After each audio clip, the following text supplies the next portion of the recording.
বর্তমান Russell viper সাপের আতঙ্কে সবাই চিন্তিত। এই রাসেল ভাইপার সাপ সব বিষাক্ত সাপের চাইতে আলাদা, কারণ এই রাসেল ভাইপার সাপ খুবই রাগী এবং বিষাক্ত।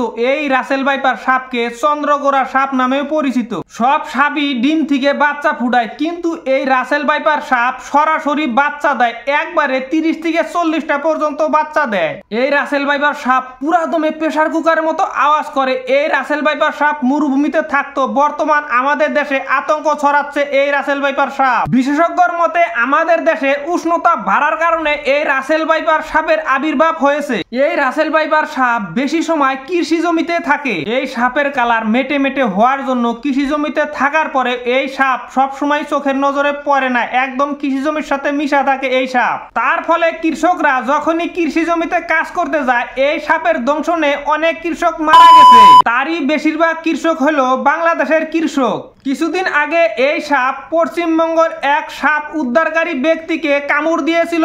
এই সাপ উদ্ধার করার সময় ওই ব্যক্তি অনেকদিন হাসপাতালে চিকিৎসা নেওয়ার পরে বর্তমান এই ব্যক্তি সুস্থ হয়েছে। বর্তমান আপনারা স্ক্রিনে দেখতে পাচ্ছেন, তাহলে মনে করেন এই সাপ কতটুক ভয়ানক হতে পারে। তেনার চ্যানেলের লিংক আমার এই ভিডিওর ফার্স্ট কমেন্টে আপনারা পাওয়া যাবেন, বিস্তারিত দেখে আসতে পারেন তেনার চ্যানেলে গিয়ে। এই সাপ কামড়ানোর সঙ্গে সঙ্গে ওই স্থানে ফোসকা পড়ে এবং লাহে লাহে পছন্দ ধরে ওই স্থানে। এই সাপ কামড়ানোর ফলে রোগী সুস্থ হয়ে বাড়ি যাওয়ার পরে 1 সপ্তাহ অথবা 1 মাস পরে কিডনি ফেল হয়ে রোগী মারা যাওয়ার রেকর্ডও আছে।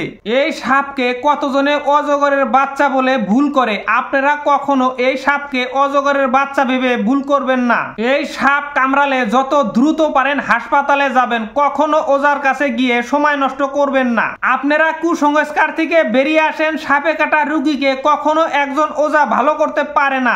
আমাদের দেশের 90% সাপেরই বিষ থাকে না। বিষমুক্ত সাপ যখন একজনকে কামড়ায় তখন যদি ওই রোগীকে ওজার কাছে নিয়ে যাওয়ায় ওজা ঝাড়ফুঁক করে যখন ওই রোগীকে ভালো করে, আমরা তখন মনে মনে ভাবি এই ওজাটা খুব জানা হোনা ব্যক্তি। ওই সাপের যে বিষ নাই আমরা কিন্তু জানি না, ওজা শুধু অভিনয় করে আমাদেরকে দেখাইছে। বিষধর সাপে যদি কামড়ায় ওজার কাছে নিয়ে যাওয়ার পরে ওজা তো ভালো করতে পারবেই না। ওজা তখন ফেল মাইরা বলবে এই ব্যক্তিকে কাল নাগে নিয়ে কামড়াইছে, আমার পক্ষে এই ব্যক্তিকে ভালো করা সম্ভব না।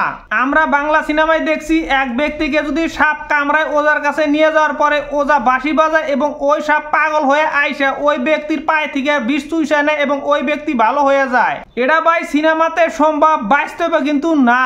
কারণ হলো ধরেন আপনাকে গোয়ালপাড়া টাউনে নদীর কান্দায় আপনাকে সাপ কামড় দিচ্ছে এবং ওই সাপ নদীর মধ্যে পড়ে গেছে, কিন্তু ওই সাপ আধা ঘন্টার ভিতরে বাঁচতে বাঁচতে কিন্তু ডুবরি পার হয়ে যাব। তখন যদি ওই সাপে কাটা রোগীর সম্মুখে আইসা যদি ওজা বাঁশি বাজায় ওই সাপ ডুবরি দিয়ে কেমনে শুনবো? এটা কিন্তু কল্পনা, এটা কিন্তু বাস্তব না। এটা শুধু সিনেমাতে সম্ভব, বাস্তব কিন্তু সম্ভব না। এটা শুধু ধোঁকাবাজি। ডাক্তারের মতে আপনাকে যদি সাপে কামড়ায় তাহলে আপনি যত দ্রুত পারেন, যত তাড়াতাড়ি পারেন আপনার নিকট কোন হসপিটাল আছে ওই হসপিটালে আপনার যাওয়া উচিত।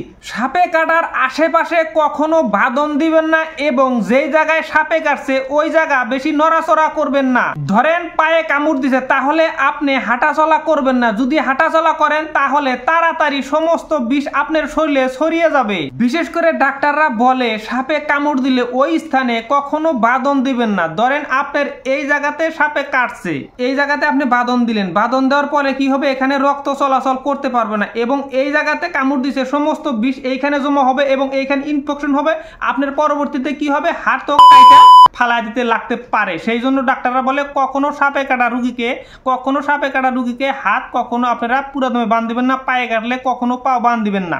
সরাসরি কি করবেন? ডাক্তারখানা চলে যাবেন। বিশেষজ্ঞর মতে হলো আপনারা যখন ঘুমাবেন তখন মুসুরিটা নিয়ে ঘুমাবেন, কেননা সাপ রাইতে ঘরেও আসতে পারে। সেই জন্য মুসুরিটা নিয়ে ঘুমাইলে আপনারা নিরাপদে ঘুমাইতে পারবেন এবং নিরাপদে থাকতে পারবেন। সর্বশেষে আপনাদেরকে আমি অনুরোধ জানাই, যদি কাউকে সাপে কাটে আপনারা সময় নষ্ট না করে যত দ্রুত পারেন আপনারা হাসপাতালে যাবেন। কোনো ওজার কাছে যায় সময় নষ্ট করবেন না। হাসপাতালে গেলে যত বিষধর সাপ আপনাকে কামড়াক না কেন, ডাক্তার যখন অ্যান্টি ভেনাম দিবে সমস্ত বিষ কি হবে? পানি হয়ে যাবে এবং আপনি সুস্থ হয়ে বাড়ি ফিরতে পারবেন। আজকের ভিডিওটা আপনাদেরকে সচেতন করার জন্য এই ভিডিওটি আপনাদের কাছে শেয়ার করলাম। আপনাদের প্রিয়জনকে আপনারা নিরাপদে রাখার জন্য আমার এই ভিডিওটি আপনারা শেয়ারের মাধ্যমে সবাইকে দেখিয়ে দিন। আমার এই ভিডিওটি আপনাদের কেমন লাগলো অবশ্যই কমেন্টের মাধ্যমে জানাবেন। আমার পরবর্তী ভিডিও দেখতে চাইলে আমার এই পেজটি ফলো করে রাখুন। সবাইকে ধন্যবাদ এতক্ষণ কষ্ট করে এই গুরুত্বপূর্ণ কথাগুলো শোনার জন্য। সর্বশেষে আপনাদেরকে ধন্যবাদ জানিয়ে আজকের ভিডিওটা সমাপ্ত করছি। আসসালামু আলাইকুম।